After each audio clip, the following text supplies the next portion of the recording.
Hello, Joe Simhart here for another session of Cults in the Alt Culture. It's April Fool's Day, but I'm not really fooling around that much, although I'm wearing this hat that says in Russian, "Make America Great Again." Came out during the campaign in 2016. So, what am I going to talk about today? Well, I want to follow up on Putin's brain and traditionalism and some notes I made regarding this book, Against the Modern World, by Mark Sedgwick, came out in 2004. And Sedgwick is the go-to person to understand traditionalism and how it grew out of Rene Guénon's metaphysics, the whole history of that, and some of the people he influenced, including Alexander Dugin, who, as was mentioned, became Putin's brain to some extent. Now, they don't totally agree, but there's a lot of influence going on there.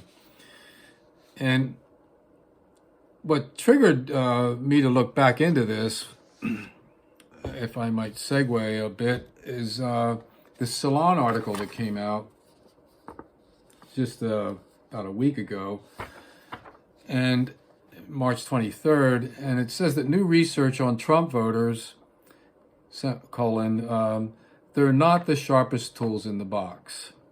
And the subtitle, "Now There's Proof.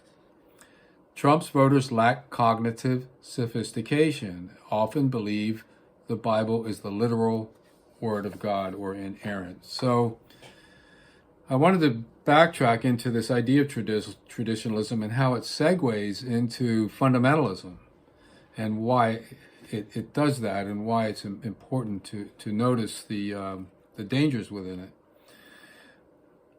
In Sedgwick's book, he's looking at Dugin's radical centrism, meaning that the new Rome is going to be centered in Russia, and this is going to somehow guide how the traditionalist future of the globe will move on. Anyway, his radical centrism and the Kremlin connections did not in any way turn him or his movement into a Kremlin puppet. So they were still quite independent. As could be seen in the wake of September 11th, 2001 attacks on America, this other Russian Muslim, Mufti Taj al-Din, said, as have been expected, immediately followed the Kremlin line in condemning the attacks. Dugin, too, immediately expressed his condolences and made clear his condemnation of the acts of the assassins against innocent people. However, he also wrote that the planes that destroyed the Twin Towers were the swallows of the apocalypse, parallels to the bullets from the gun of Gavrilo Princip in Sarajevo in 1914 that ignited the First World War. The, quote, swallows of September 11th, he declared on September 12th, would force America to respond in a way that would ignite a possibly apocalyptic war between American unipolar globalism and all the rest of the world. So, of course, that didn't happen, but he kind of hoped it would happen. And when you think of fundamentalism and the way they look at the book of Revelation as some sort of a literal current prophecy of what has to happen, many fundamentalists believe that there has to be a bloodbath in Israel as predicted in the book of Revelation, or at least an interpretation of it. And they support Israel as a nation, but only because they see it as a stepping stone into the destruction of the world as we know it, and the new world is going to come under the 1,000-year reign of Jesus, 1,000-year reign, all of that kind of thinking. So in the same sense, the traditionalists that follow Rene Guénon's thinking, who believe that this is the Kali Yuga, or the final age, not only see that traditionalism comes from some perennial wisdom from the mind of God, so to speak, much like the fundamentalists believe the Bible does, but they also see that there has to be a great change, that all of this progress, what Guénon called the reign of quantity, what fundamentalists and arch conservatives call progressivism.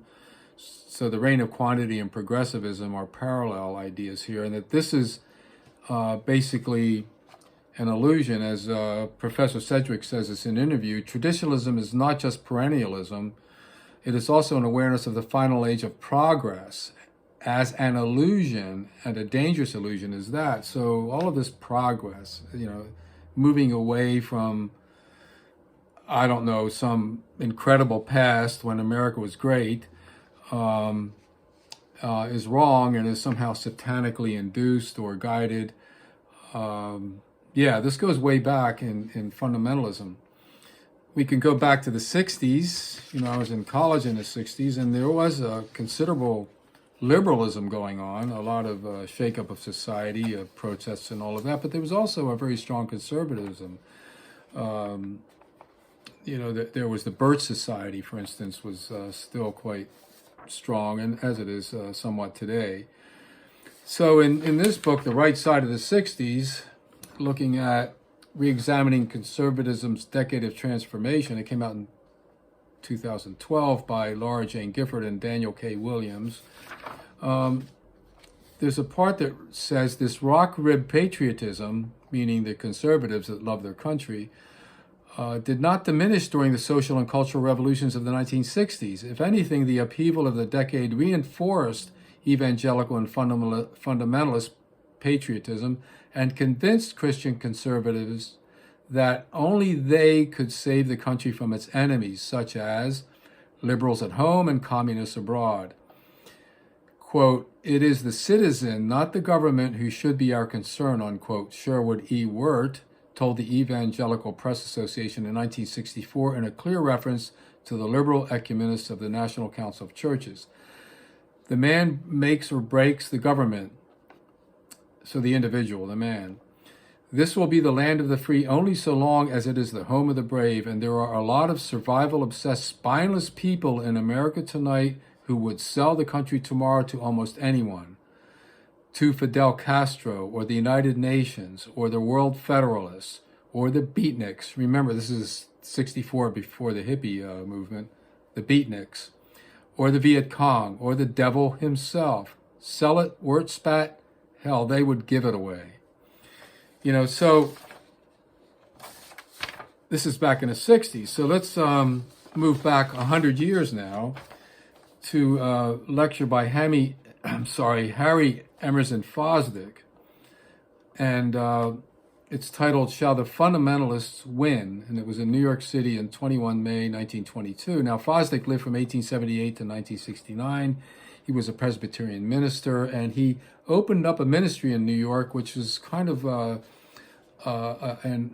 a way to get at people that had drifted away from Christianity, but wanted something more modern, more up to date, and more sophisticated in how they treated the gospel, and yet kept Jesus at the center of their lives. So he was considered a liberal by the fundamentalists of the day. So he wrote this article that began, "This morning we are to think of the fundamentalist controversy." Remember, this is 100 years ago, and this is when the controversy really began, because it was right after the fundamentals of Christianity were published. I'm not going to get into that right now, but it started this new religious movement called fundamentalism in the United States. So it says this controversy threatens to divide the American churches as though already they were not sufficiently split and riven. And he goes on to say that already all of us must have heard about the people who call themselves the fundamentalists. Their apparent intention is to drive out of evangelical churches men and women of liberal opinions. And then he says that there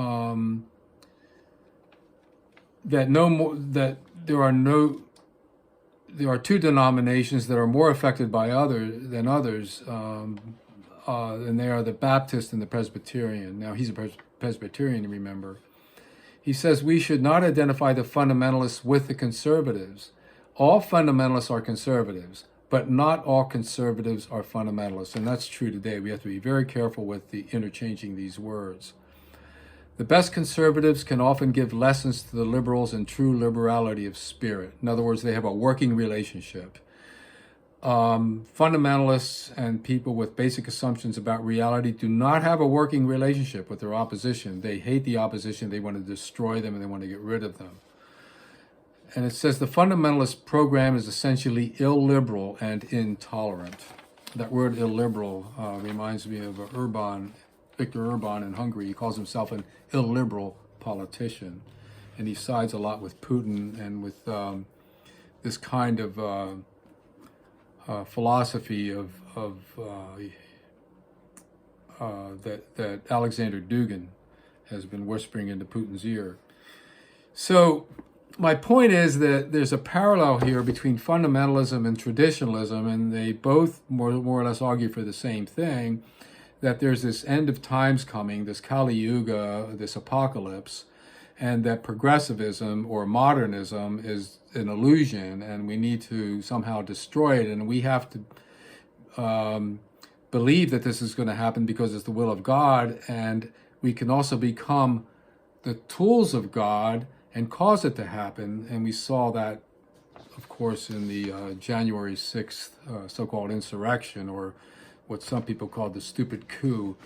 But there are signs of this going on today, as there have been over 100 years ago. And I just wanted to bring that up and mention Sedgwick's work. If you really want to understand traditionalism and Guénon's influence on the modern world, look at Against the Modern World, and you'll get a real clear idea.